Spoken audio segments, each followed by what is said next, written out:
Thank you for turning to 10, your news leader. 10 News Conference with Gene Valicenti continues right now.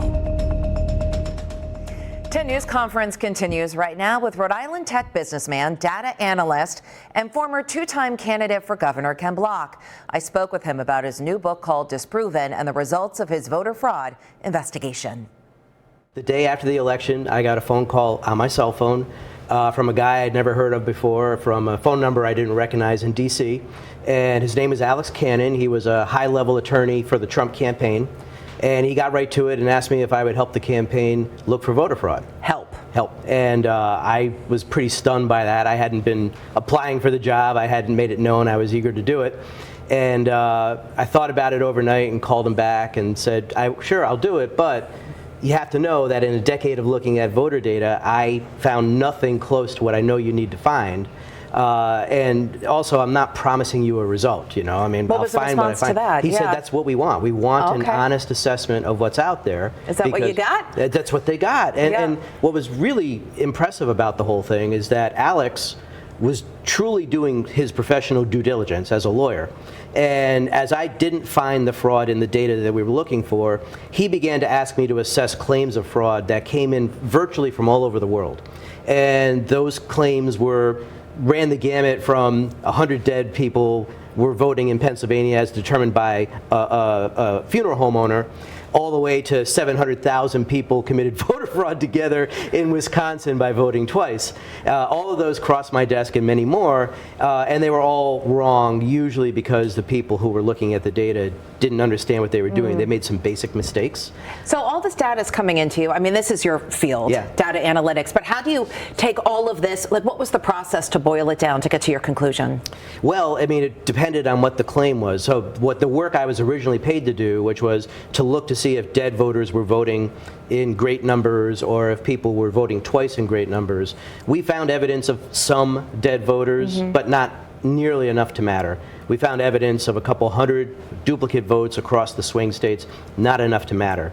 But then when we get into were zombie voters voting in Pennsylvania or the 700,000 voters in Wisconsin, that was just really different. I had to dig in and figure out where those claims went wrong, and I was able to do that every time. All right, so when you got the results and you realized everything was pretty much legit, right? I'm simplifying this, but that's basically the headline. How did the Trump team respond to that? All of my interactions with the Trump team were through Alex Cannon, and he did all of us a great favor at the time by keeping my participation anonymous. So no one above Alex understood that my company was doing the work, that I was attached to doing the work, to keep political pressures away from us so that we could do an honest assessment of everything that was happening. So Alex firmly believed that my findings were correct and accurate and true. He said so in his January 6th deposition, which I was watching on TV when they showed him. In Washington. And I realized that my secret wasn't going to be a secret, because up to that point in time in 2022, virtually nobody knew I had done this work, including my in-laws. Once I saw Alex on TV, I was like, okay, I better get ready to talk about this and frame everything the proper way. I'm glad I didn't testify to the January 6th committee, because they would have put their own spin on things. And it's important to tell the story neutrally and factually, which is what I've done in the book. And beyond that, I also discuss what I believe are truly necessary election reforms and how we can make our elections better and remove some of the sticky points that some folks grab a hold of and claim it's wrong, it's broken, it's all these different things. They're partially right, but there are things that are broken. But it's not sweeping, is what you're saying, right? It's not only not sweeping, there's no evidence that these things that aren't working as well as they should have led to massive fraud, or worse, an election that was fraudulent. Now, when it comes to media coverage, we were talking before we went on the air, if you will, about who's picking up the story and who's not. What have you found? What's been noticeably silent about my existence has been conservative media. Which is a problem, because really half the country believes the voter fraud narrative, but they're not being presented with contradictory facts that indicate why the voter fraud really wasn't a factor in the 2020 election. And most importantly, the real reason why Trump lost is really simple to put your head around. He didn't want the support of rhinos. He kicked rhinos out of his orbit, and rhinos didn't vote for him. And there's plenty of evidence, not just that I've uncovered, but that Trump's own pollster published and told him about in December of 2020, and that report is out on Politico.com. And Secretary of State Raffensperger in Georgia identified where Trump lost by 12,000 votes. He identified 30,000 votes where voters voted down-ticket Republicans but left the presidential selection blank.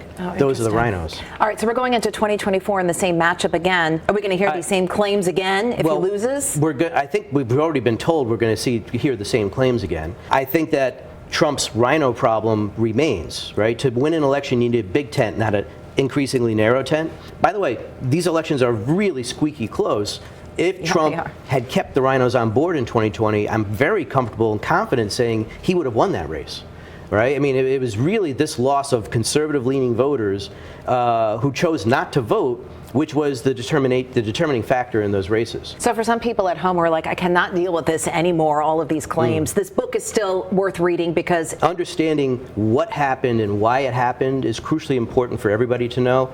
But most importantly, I can't stand talking about 2020 at this point. I mean, everyone should be over it at this point.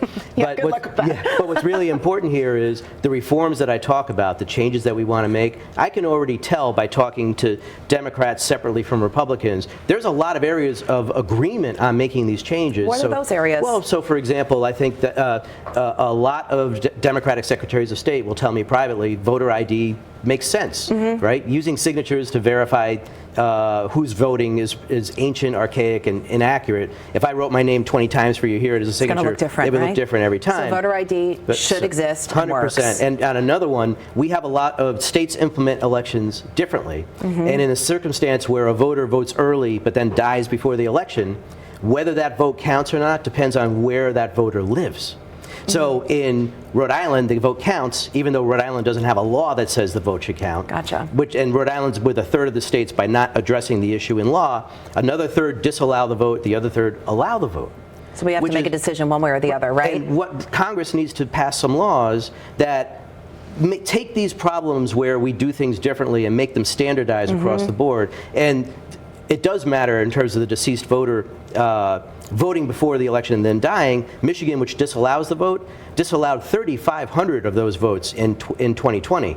That's a lot of voters. Especially if it's that tight, right? Yeah, and it's unfair. Gerrymandering needs to go across the country because in a modern democracy, in the leading democracy in the world like we have, to allow elected partisans to tip elections by designing electoral maps that guarantee the party wins a seat every time leads to what we have in Congress now. Republicans, Democrats gerrymander as aggressively as the other side. 80% of the seats in Congress aren't competitive anymore.